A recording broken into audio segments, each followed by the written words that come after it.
بسم اللہ الرحمن الرحیم نحمده ونصلی علی رسولہ الکریم اما بعد۔ آج انشاءاللہ العزیز ہم قرآن مجید کے متشابہات کے حوالے سے بات کریں گے۔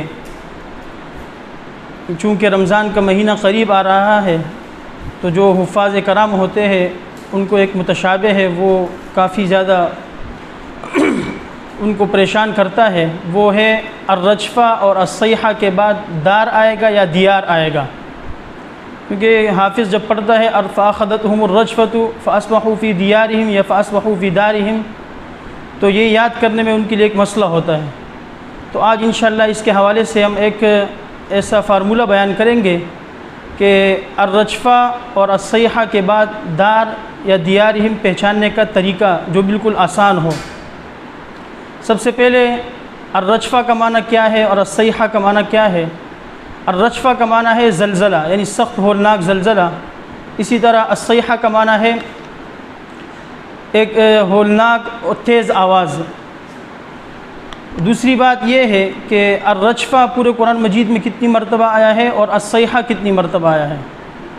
تو الصیحہ کا لفظ پورے قرآن مجید میں 13 مرتبہ استعمال ہوا ہے اور الرجفہ کا لفظ یہ 3 مرتبہ استعمال ہوا ہے۔ لیکن چونکہ ہم ان جگہوں کو پڑھیں گے کہ جہاں پر الصیحہ کے بعد دار یا دیار کا لفظ آیا ہے، اسی طرح الرجفہ کے بعد دار یا دیار کا لفظ آیا ہے، تو جو ایسا لفظ ہے الرجفہ جس کے بعد دار یا دیار کا لفظ آیا ہے وہ کل 3 مقامات ہیں۔ پہلا مقام ہے سورہ اعراف آیت نمبر 78 فَأَخَذَتْهُمُ الرَّجْفَةُ فَأَصْبَحُوا فِي دَارِهِمْ جَاثِمِينَ فَتَوَلَّىٰ عَنْهُمْ وَقَالَ يَا قَوْمِ۔ دوسرا مقام ہے اسی سورہ اعراف کی آیت نمبر 91 فَأَخَذَتْهُمُ الرَّجْفَةُ فَأَصْبَحُوا فِي دَارِهِمْ جَاثِمِينَ الَّذِينَ كَذَّبُوا شُعَيْبًا۔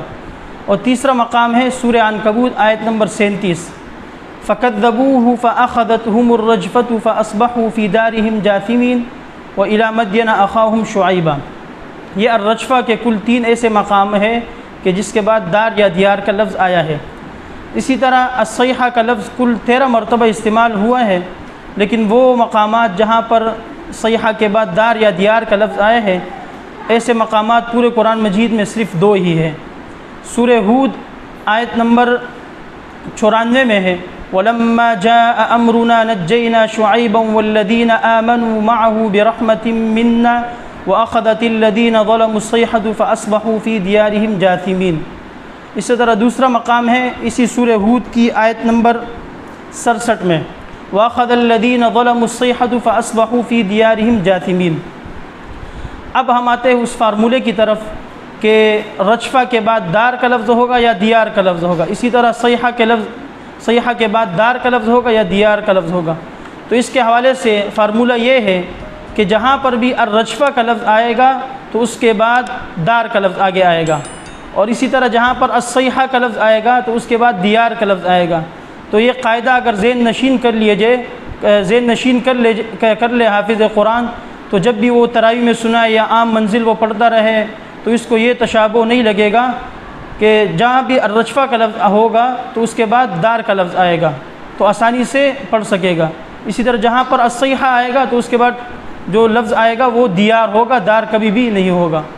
تو یہ تھا آج کا متشابہات کے حوالے سے ایک فارمولہ۔ انشاءاللہ دیگر نشستوں میں بھی ہم اور متشابہات کے حوالے سے کچھ ایسے آسان طریقے بیان کریں گے۔